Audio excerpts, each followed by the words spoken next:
Halo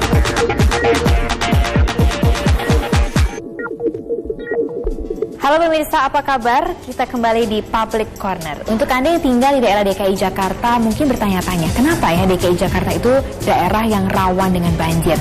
Seakan-akan kalau banjir sedikit aja, lalu genangan air sudah ada di mana-mana. Betul nggak? Kita akan membicarakan mengenai bagaimana pengendalian banjir untuk daerah DKI Jakarta. Sudah hadir bersama dengan saya siang hari ini, Bapak Insinyur T. Iskandar MT, Kepala Balai Besar Wilayah Sungai Ciliwung Cisadane. Selamat siang, Pak. Siang. Apa kabar? Baik. Ini kalau berbicara mengenai banjir di DKI Jakarta, kayaknya sedih juga ya Pak. Setiap orang kalau udah ngomongin hujan, pasti langsung berpikir, ini pasti banjir, setelah itu macet. Nah, kalau kita berbicara banjir, tentu ada sungai utama yang selalu tanda kutipnya menjadi perhatian ketika banjir sudah berkepanjangan di DKI Jakarta, yaitu Sungai Ciliwung. Nah, sampai hari ini kondisi Sungai Ciliwung bagaimana Pak? Normal? Siaga? Normal. Nah, kalau kemudian sudah dikatakan bahwa keadaan normal, apa sih yang sebetulnya menjadi trigger dari penyebab banjir yang selalu ada di DKI Jakarta? Ya, mungkin kita ketahui bahwa Jakarta ini sampai dengan saat ini bahwa punya lahan yang lebih kurang sekitar hampir 50% daerahnya itu lebih rendah. Jadi untuk kondisi kapanpun DKI ini tidak akan yang disebut dengan bebas banjir. Tidak akan bebas banjir. Namun di dalam demikian pada saat musim hujan kita mampu mengelola banjir ini dengan baik. Nah, artinya yang selama ini ada bencana banjir, kita hilangkan bencana, hanya banjir saja. Jadi dalam arti kata pengelolaan yang kita utamakan. Karena kita sadari bahwa seperti DKI ini datarannya hampir 50% lebih rendah. Di mana saja itu Pak? Ya, itu hampir tersebar terutama di Jakarta bagian utara, terus Jakarta di bagian barat. Utara dan barat. Barat itu hampir seperti itu. Nah, terus yang kemudian itu didasari juga kepada kondisi pemanfaatan lahan-lahan yang di sekitar bantaran sungai.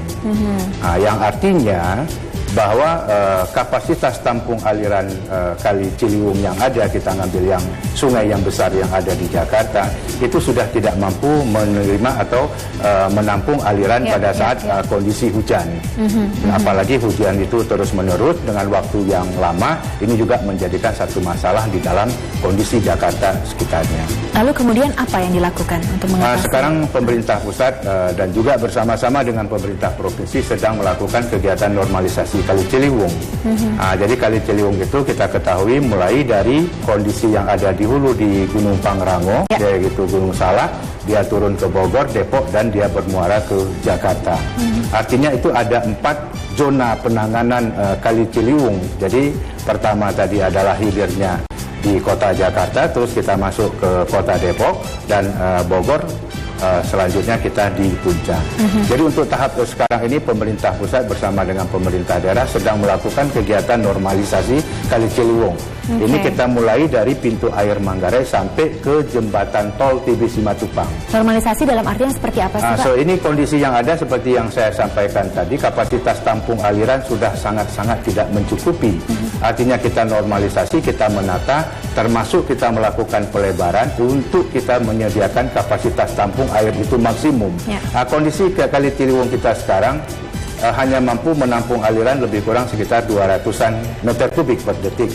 Sekarang ini sedang kita upayakan normalisasi, mampu menampung sampai 500-an meter kubik. Dengan cara apa saja? Ini dengan tadi kita melebarkan. Kondisi yang ada kita ketahui sungai itu di bawah 20 meter sekarang lebar sungainya. Ini kita akan jadikan menjadi 50 meter.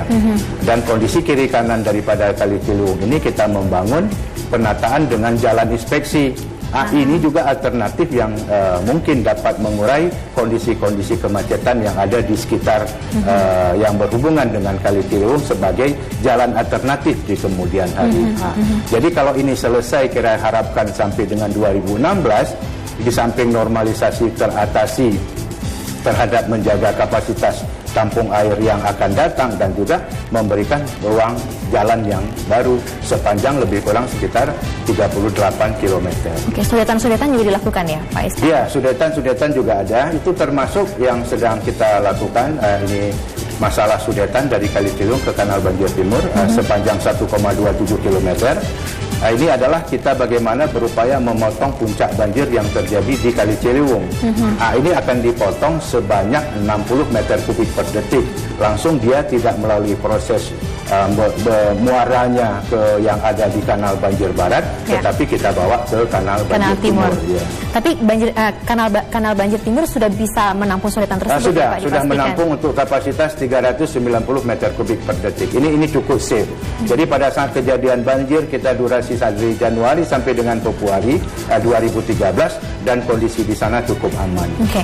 Ketika Bapak mengatakan Januari Februari 2013, tapi kita juga mesti ingat tahun 2014 ini di awal tahun juga terjadi banjir yang bahkan katanya lebih besar dibandingkan tahun 2013 ya Pak. Apa sih yang bisa kita pelajari dari 2014 ini? Sekitar 1 bulan itu kan 3 kali banjir ya Pak ya di bulan Januari ini. Jadi memang kondisi di 2014 sedikit agak anomalinya terjadi dibandingkan kita 2013. Jadi kalau istilahnya pada 2013 hanya sekali naik air Ciliwung dia turun sudah habis. Jadi pada saat kejadian di Januari 2014 itu 8 kali naik dan 8 kali turun. Jadi dampak itu adalah masyarakat, ini yang kami ambil contoh seperti yang ada di sekitar Kampung Melayu, yaitu Kampung Pulau. Jadi masyarakat memang sudah melakukan hunian pada daerah-daerah yang menjadi lintasan aliran apabila debit Ciliwung itu tiba. Jadi memang kondisi yang terjadi memang hunian-hunian sudah berada di dalam aliran Kali Ciliwung itu. Berarti harus ada kesadaran dari masyarakat juga untuk bekerjasama dengan pemerintah. Nanti saya akan tanya lebih detail lagi. Pemirsa jangan kemana-mana, kami akan segera kembali sesaat lagi.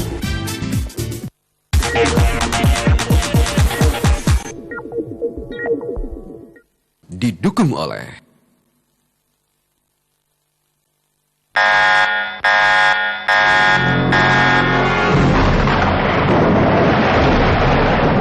Stop pembangunan rumah di bantaran sungai. Stop penebangan pohon.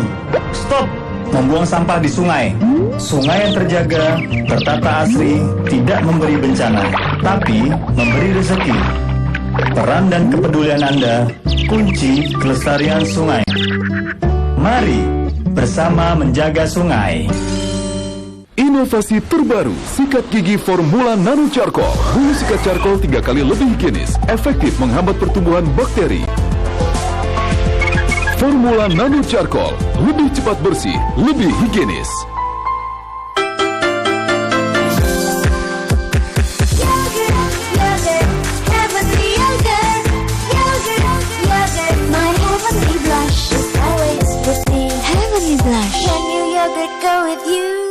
Produksi dalam negeri harus kita dukung. Menggunakan air condition Uchida. Ruangan menjadi dingin dan sejuk. Cintailah produk Indonesia. Kamu tahu nggak yang saya tanyakan apa ya? Loh, kamu tanya apa? Saya pikir, tapi akhirnya ya saya ngobrol. Sama ayamnya itu. Saking cerdasnya, pertanyaan saya apa dia sampai nggak ngerti. Saya cerdas kan. Saudara, saya. Sentilan Sentilu, tamu istimewa, jam 10:30 malam ini. Bincang Pagi, setiap hari jam 6 pagi.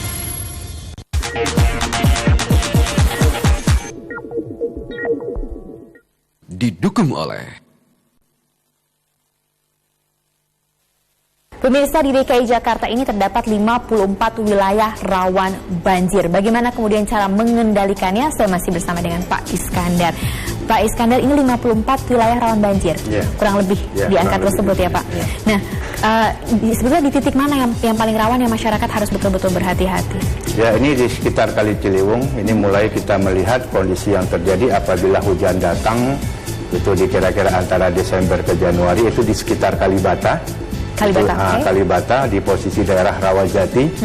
Terus kita diturun sedikit di sekitar Kebun Baru, ya, itu juga daerah-daerah yang harus menjadi pusat perhatian, dan termasuk di daerah Kampung Melayu. Itu Kampung Melayu yang sering kita dengar bahwa setiap musim hujan dan banjir menjadi meeting point seluruh masyarakat adalah Kampung Pulau. Ya. Jadi Kampung Pulau itu memang daerahnya itu adalah huniannya yang berada pada kawasan aliran atau basah daripada kondisi sungai itu. Jadi ini Kementerian PU juga dengan pemerintah daerah sedang melakukan upaya-upaya untuk melakukan penataan di sekitar Kali Ciliwung termasuk Kampung Pulau. Sebenarnya sedih kalau dikatakan meeting point kok meeting point banjir gitu ya Pak ya. Meeting point itu sebenarnya menyenangkan aja, meeting point tempat-tempat rekreasi dan sebagainya. Tapi kalau tadi Bapak mengatakan ada bulan Desember dan kemudian juga Januari. Kalau dulu kan konon katanya bulan yang belakangnya ada berbernya itu adalah bulan yang musim hujan. Tapi kan sekarang nggak memandang itu ya Pak ya. Semuanya, bulan apapun juga menjadi ada banjirnya. Nah, lalu bagaimana Pak? Ya, ini yang kita lakukan terus-menerus. Toh juga kegiatan pekerjaan lokasi-lokasi tertentu sedang dilakukan upaya-upaya paling tidak pada saat musim kondisi hujan di 2015 atau di 2014 akhir, kita sudah dapat mereduksi kejadian-kejadian titik yang terjadi di Januari 2014. Kan kita harapkan akan lebih kecil lagi titik-titik itu mengalami daerah-daerah banjir. Oke, tapi tadi salah satu catatan penting sebelum tadi kita jeda, ketika saya bertanya apa sih yang bisa kita refleksikan dari awal tahun ini 2014 sehingga terjadi banjir 3 kali dalam 1 bulan adalah masyarakat yang tinggal di area yang seharusnya tidak ditinggali, begitu ya Pak Iskandar. Lalu bagaimana cara menangani ini? Ya, ini sedang dilakukan upaya-upaya untuk hal penataan dengan pemerintah pusat dan pemerintah daerah. Ini bagaimana kondisi-kondisi daerah yang selama ini menjadi dampak banjir terhadap masyarakat yang ada, ini masyarakat tersebut rela untuk dipindahkan tempat kehidupan yang lebih layak. Itu dengan pemerintah daerah melakukan penyediaan daripada rusunawa. Ini sedang dalam proses semua. Ini mudah-mudahan ke depan sudah ada tempat-tempat, contoh seperti yang sedang dibangun 2 tower di daerah Jatinegara Barat. Jalan Jatinegara Barat itu juga ada 2 tower, itu lebih kurang sekitar 500-an kapasitas hunian. Itu termasuk yang masyarakat yang akan diberikan tempat yang layak untuk penataan Ciliwung, yaitu untuk di 2 tower tersebut. Pak Iskandar, ketika Bapak mengatakan rela dan tidak rela untuk masyarakat dipindahkan, sebenarnya kita ada peraturan tidak sih yang mengatur hal ini? Jadi ini proses terjadi yang sudah puluhan tahun, ya, mungkin sejak tahun 50-an, mungkin sudah 40-an tahun yang lalu, mungkin malah 50-an tahun yang lalu, sudah terjadi kondisi daripada Ciliwung sudah mulai dihuni oleh masyarakat. Jadi makin lama ini dampaknya juga makin besar terhadap daripada kesinambungan daripada kapasitas Kali Ciliwung apabila dia menerima beban aliran yang pada saat musim hujan. Lalu kemudian selain juga masyarakat yang harus dipindahkan dari tempat yang tidak seharusnya menjadi tempat yang seharusnya, ada juga budaya di sana yang sampah, betul ya Pak Iskandar ya. Nah ini untuk penanganan sampah. Ini seperti kita lihat sering pada saat kondisi banjir dan kita tidak lihat pada saat tidak banjir karena sampah yang ada bukan hanya sampah seperti rumah tangga, tapi termasuk di dalam perabotan, kasur kadang-kadang ada di atas sungai. Jadi mudah-mudahan untuk ke depan itu sudah ada kita kepedulian untuk tidak membuang, termasuk kondisi sampah. Jadi sampah pada saat musim banjir pun itu dengan senang hati kita buang ke dalam sungai. Ini dampaknya cukup besar karena seperti Kali Ciliwung kita diatur oleh di hilirnya yang berada di Jakarta itu diatur oleh satu pintu yang ada di Manggarai dan satu pintu yang ada di daerah Karet. Nah, ini pintu-pintu ini mempunyai kapasitas aliran tertentu dia apabila menerima aliran yang datang dari hulunya. Nah, ini pada saat kondisi sampah yang ada menumpuk dan belum sempat dibersihkan, ini akan menjadi hambatan dan menjadi bottleneck dia ke atas. Itulah dampak yang ada yang menyebabkan adanya tinggi genangan pada titik-titik tertentu. Betul, dan menjadi PR tersendiri karena tadi seperti yang Bapak katakan bukan masalah sampah-sampah kecil-kecil gitu ya Pak, tapi sampahnya besar-besar di Jakarta ini. Kasur, perabot itu ada. Jadi sofa seperti lemari itu sering kita jumpai. Pak Iskandar, ini kan berarti ada sebuah budaya hidup, cara hidup yang harus diubah, betul seperti itu? Mungkin di samping itu mungkin butuh proses, mungkin ke depan yang untuk jangka pendek sejauh mana kita dapat melibatkan masyarakat di dalam pengelolaan sungai, baik untuk saat ini maupun ke depan. Artinya peran daripada kegiatan masyarakat bersama-sama dengan pemerintah maupun swasta di dalamnya, mungkin ini lebih kita intensifkan. Yang sudah dilakukan Pak Iskandar? Sementara sudah dan sedang akan dilakukan bersama-sama dengan pemerintah daerah. Oke, nanti saya akan tanya seperti apa saja kegiatannya. Ya. Jangan kemana-mana, kami akan segera kembali sesaat lagi, tetap di Public Corner.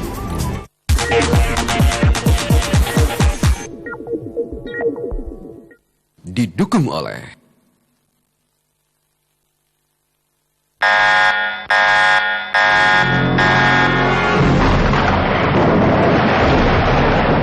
Stop pembangunan rumah di bantaran sungai.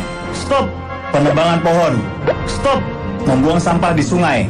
Sungai yang terjaga, tertata asri, tidak memberi bencana, tapi memberi rezeki. Peran dan kepedulian Anda kunci kelestarian sungai. Mari bersama menjaga sungai. Sakit kepala, migrain, pilih Poldanme. Poldanme, obat sakit kepala dan sakit kepala sebelah akibat migrain. Untuk sakit kepala saya tidak pernah ambil pusing. Kan ada Poldanmik. Poldanmik, pol. Pakilah panci, frypan, anti lengket, merek Maslon. Terbuat dari plat besi, tidak mudah pecah dan penyok, menjaga makanan tetap sehat dan bersih. Cintailah produk-produk Indonesia.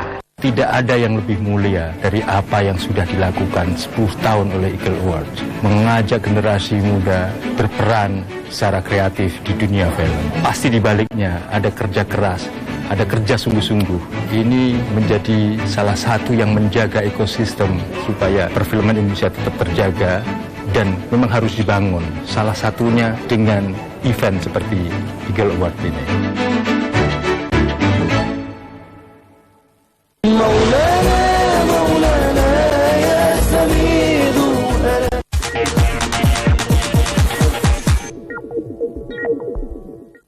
Didukung oleh Pemirsa, Sungai Ciliwung mempunyai 5 anak sungai utama dan yang paling rawan dan paling dekat dengan DKI Jakarta yang biasanya juga tanda kutip yang menyumbangkan banjir untuk Jakarta adalah anak sungai di area Krukut dan juga anak sungai di daerah Depok, begitu ya, Pak Iskandar ya? Suhutamu. Ini bagaimana kemudian kita menangani Krukut dan Depok ini?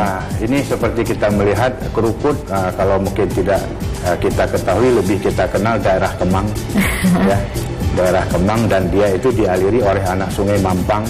Itu kondisi kapasitas aliran juga pada kondisi musim hujan tertentu dia akan keluar, meluap ya. Jadi itu juga menjadikan banjir seperti di daerah Pejaten, itu juga sering, hampir sering. Dan saya melihat kondisi masyarakat sudah teredukasi, ya sudah teredukasi. Artinya dia sudah mempreparekan diri, apakah keluarga maupun lingkungan RT RW-nya, contoh seperti yang ada di Krukut itu di daerah Pejaten. Jadi pada saat kondisi tertentu mereka sudah menyiapkan kondisi terhadap dampak yang lebih besar akibat banjir ini. Ada. Jadi contoh pompa ada, terus istilahnya sudah memberitahukan kepada lingkungannya. Itu kalau kita lihat satu lagi, yang satu kondisi peran masyarakat itu ada sekitar di daerah Kampung Melayu di SMA 8, ya itu juga edukasi yang dilakukan oleh pihak sekolah itu cukup baik. Jadi mereka itu juga punya komunikasi terhadap status daripada Katulampa yang ada di Kota Bogor.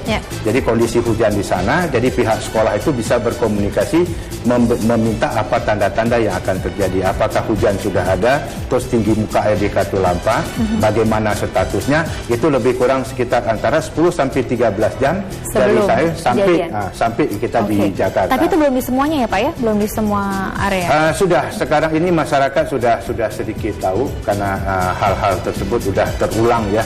Jadi masyarakat kita sudah banyak tahu. Lebih aware ya Pak ya? Oke, Pak Iskandar, ini banyak yang memprediksi, katanya nih Pak, tahun 2025 Jakarta akan terendam air.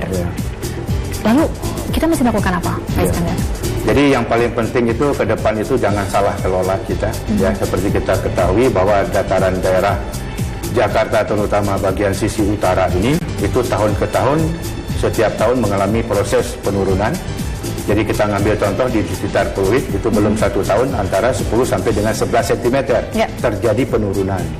Nah artinya juga ini juga penataan terhadap sumber daya yang kita kelola yang tidak terkendali. Misalnya seperti pengoperasian ataupun eksplorasi daripada air-air sumur dalam ya. Ini juga harus terkendali dengan baik, nanti jangan sampai suatu saat yang seperti dikatakan tadi tanpa kita sadari terjadi genangan itu lebih parah dibandingkan kita sekarang. Betul, jadi dihilangkan memang tidak bisa, ya, karena memang konstruksi daerah kebutuhan. Tapi dikendalikan itu yang paling penting, dan masyarakat juga harus ikut ya Pak Iskandar. Dikelola dengan baik. Pak Iskandar, ini berbicara mengenai pengelolaan, kalau itu berarti juga berkaitan dengan dana. Kalau tahun lalu dananya adalah sekitar 1 triliun, tahun ini? Ya, tahun ini berjalan lebih kurang sekitar hampir 1,2 triliun. Nah, seperti kita ketahui, ini kebutuhan program kita untuk pengelolaan banjir Jakarta, kita butuh sekitar hampir 15 triliun. Totalnya. 15 triliun. Nah, sekarang kita masih membutuhkan dalam kondisi ongoing untuk ke depan sampai 2017, kita membutuhkan lebih kurang sekitar 8 triliun lagi. Jadi, fungsinya untuk apa? Untuk menyelesaikan pekerjaan yang berhubungan dengan normalisasi pesanggerahan. Itu yang sebagian ada di kota Tangerang Selatan. Terus yang di depan kita ini juga itu ada sungai, itu juga sungai Pesanggerahan. Terus Kali Angke dan termasuk Sunter. Nah, itu juga bahagian yang sedang kita proses penyelesaiannya dan kebutuhan dana juga untuk itu. Selanjutnya untuk kegiatan yang normalisasi Ciliwung. Nah, ini juga proses sedang dilakukan dan tahun ini dialokasikan dana lebih kurang hampir 400 miliar untuk itu, dan kebutuhan total lebih kurang hampir 1,2 triliun, dan itu akan kita rencanakan berakhir di 2016. Nah, di samping itu ada yang kegiatan lagi yang sedang dilakukan dan berhubungan dengan dana adalah Sudetan. Jadi Sudetan Kali Ciliwung yang 1,27 km, saat sekarang kita baru lakukan tahap pertama. Yaitu tahap pertama itu adalah pekerjaan yang hanya berhubungan dengan pekerjaan terowongannya. Itu sepanjang 1,27, itu kita menganggarkan lebih kurang sekitar hampir 500 miliar. Ada berapa tahap sih Pak? Ada rencana ada 2 tahap. Nah, jadi tahap kedua itu kita butuhkan sekitar 200-an miliar lagi. Itu berarti akan selesai kurang lebih tadi dari yang Bapak katakan 2016-2017 begitu. Nah, kita akan melihat Jakarta seperti apa sih Pak di tahun 2017 ini? Ya, kita harapkan tadi ada titik-titik yang paling penting, adanya reduksi daripada titik-titik banjir. Yang kedua, kita kurangkan daripada dampak daripada banjir ini. Nah, misalnya ada korban yang lebih besar, terutama terhadap perputaran ekonomi masyarakat yang ada di sekitar banjir itu. Nah, jadi paling tidak ada genangan saja, bukan banjir, masih genangan, begitu macet ini juga sudah berdampak kemana-mana. Dan ini coba kita jaga dengan upaya koordinasi antar pihak ini kita kedepankan. Pak Iskandar, berarti di menit-menit terakhir masyarakat bisa berbuat apa untuk kesehariannya? Ya, yang paling tidak peduli bahwa sungai itu penting bagi siapapun, bukan hanya bagi masyarakat yang tinggal di situ maupun masyarakat yang tidak tinggal di situ. Artinya tingkat kepedulian dan kesadaran untuk tidak menjadikan bahwa itu adalah tempat buang sampah yang paling nyaman itu mungkin bisa dihilangkan. Jadi kondisi-kondisi tersebut adalah terus setiap saat kita melakukan koordinasi baik dengan pemerintah daerah dan masyarakat yang ada di dalam kondisi titik-titik penanganan yang ada, seperti saya ngambil contoh di daerah Kebun Baru, Kebun Baru yang ada di Gudang Peluru itu di Tebet, itu masalah penanganan karena masyarakat sudah berulang kali. Itu kebetulan lahan yang dapat kita sosialisasikan dengan masyarakat, hanya butuh dalam 1 malam masyarakat itu yang meminta untuk cepat ditangani. Nah, jadi sekarang kita sudah menangani dan ruas itu kebetulan sudah ada penanganan lebih kurang 300 meter dan sudah terbebaskan 700 sampai 800 meter. Biarpun yang di tempat lain lahan itu adalah lahan tanah negara, tetapi tidak mudah untuk kita melakukan kegiatan karena masih dihuni oleh masyarakat. Tapi contoh seperti di Kebun Baru, terus sebahagian yang ada di sekitar hulunya Jembatan Kampung Melayu, itu kita bersama-sama dengan masyarakat mencari titik-titik terang solusinya solusi untuk kita bisa cepat menangani itu. Dan berarti masyarakat sebetulnya bisa ya Pak meminta dan berkomunikasi. Sangat. Mereka bisa menghubungi dan berkomunikasi itu sebetulnya bisa. Dan kalau kerjasama ini terjadi, itulah yang akan kita lihat bagaimana nanti hasilnya. Pak Iskandar, terima kasih banyak. Semoga ini berguna untuk masyarakat DKI Jakarta dan sekitarnya. Dan pemirsa, demikian Public Corner hari ini. Jangan kemana-mana karena berbagi informasi lainnya masih akan diberikan oleh teman-teman dalam White Shop. Sampai jumpa. Terima kasih banyak Pak.